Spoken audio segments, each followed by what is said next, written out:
The esteemed Hadith number 148 narrated by Abdullah bin Bumar offers insightful observations into the practices and life of Prophet Muhammad, peace be upon him.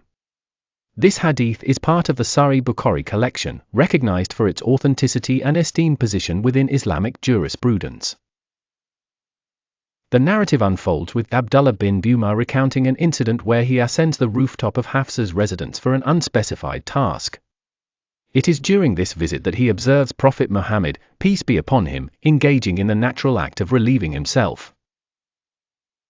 Notably, the Prophet is described as having oriented himself with his back facing the Qibla, the sacred direction towards the Kaaba in Mecca, and facing Sham, a region historically encompassing present-day Syria, Jordan, Palestine, and Lebanon. In Islamic tradition, the Qibla represents a focal point of unity and direction for prayer, making the orientation undertaken by the Prophet a subject of deliberation among scholars. It serves as an educational insight regarding the practical aspects of religious observance. The Hadith must be interpreted with an understanding of the cultural and temporal context in which it occurred. This particular event outlined in Hadith number 148 serves as a companion to Hadith number 147, potentially offering a broader context and insight into the Prophet's actions and the circumstances surrounding them.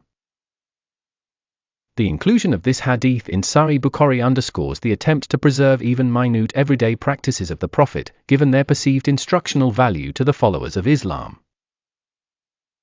It raises significant discussions concerned with the etiquettes of privacy and modesty in Islam, emphasizing how rituals and physical acts, no matter how mundane, are influenced by religious thoughtfulness.